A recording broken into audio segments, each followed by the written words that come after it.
tuanishe kwanza, tusogeze mbele chama hiki cha Mapinduzi, chama kikongwe, chama kinachoheshimu katiba na demokrasia.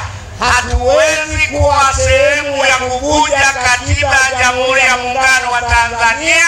Wenyewe ndio waahirishe uchaguzi, hawashiriki, watusubiri 2030.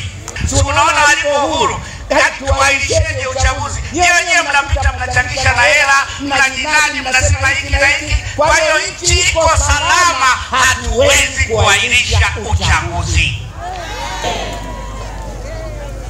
Wenzetu hawa nimesikia walianza juzi Bukoba, wameenda Geita, wameenda Mwanza.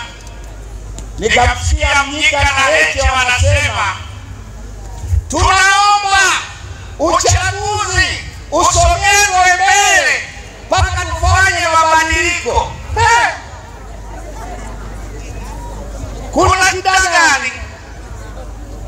Jamani, hakuna mwenye mamlaka ya kusogeza uchaguzi. Uchaguzi upo kwa takwa la kikatiba, na mimi nawaambia Mnyika na Heche tuko tayari kwa uchaguzi. Sijui wako wapi, haoni kabisa ACT wameanza kuchukua fomu za ubunge. Sisi tumejipanga ndani ya uchaguzi katika chama chetu, tunakwenda kwenye uchaguzi. Hatuwezi kuahirisha uchaguzi, hatuko katika vita, hakuna jambo la dharura. Wao wapumzike, tunasonga mbele. Na uchaguzi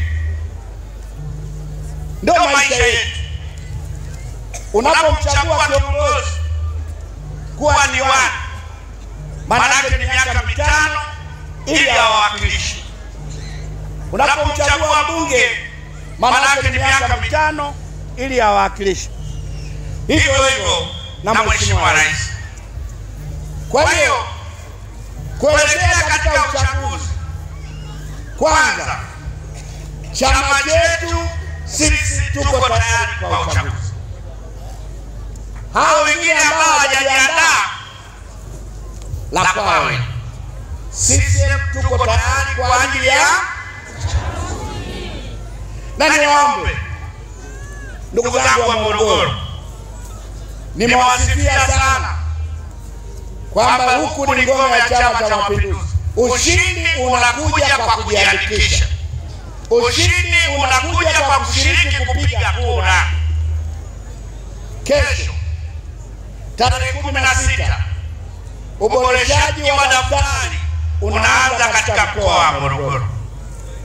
Kama hujabadili taarifa zako, kama hujajiandikisha, nikuombe mwende katika vituo vitakavyotajwa.